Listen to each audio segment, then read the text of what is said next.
بسم الله الرحمن الرحيم. اليوم نشوفكم شيء نادر موجود حاليا عندنا بالعراق. طبعا التصوير مو صحيح، يعني هسه هو لونها اخضر واضح ابيض.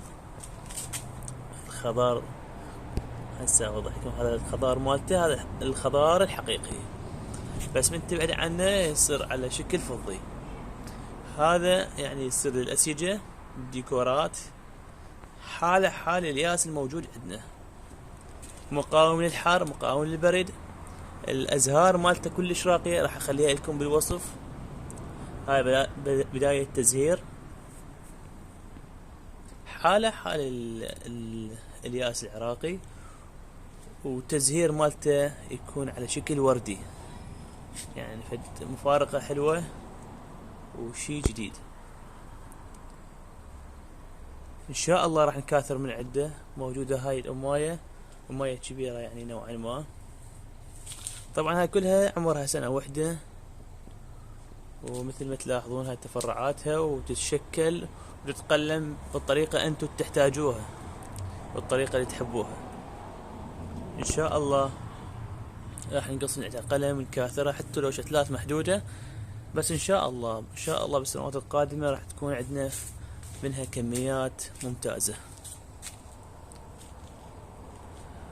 هذه اسمها الشائع حارس تكساس، من الشتلات الممتازة والجميلة، وحرصنا على حصولها، والحمد لله هاي شتلاتها موجودة كأمايات مثل ما تشوفون.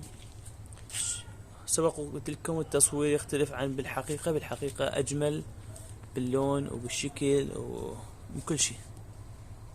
ما أعرف شنو التصوير، يعني يعكس أوراقها كلش حلوة، ملمسها ناعم.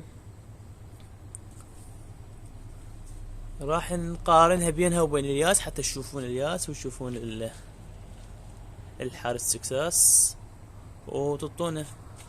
ولو ما نقدر نحكم عليها، قلت لكم التصوير مو واضح، مبينه مو حلو شكلها، بس بالحقيقة ملكة. انتظرونا خلينا نصور الياس. مثل ما تلاحظون هذا الياس، يعني اعتقد لسبب الاوراق مالتها هاي جلدية وليش شلون القذيفة، فهاي تعطي تصوير واضح وراقي. مثل ما تلاحظون هذا الياس حالها حال الياس، بس شنو ذيك الورد مالتها يختلف، وحتى لون الأوراق يختلف اختلاف جذري، بس نفس التنسيقات والديكورات تقدرون تسوون بها. بديل ناجح وإضافة ناجحة أيضا، تتحمل الحرارة والبرودة، حالها حال الياس بالضبط، إذا مو أقوى بالنمو.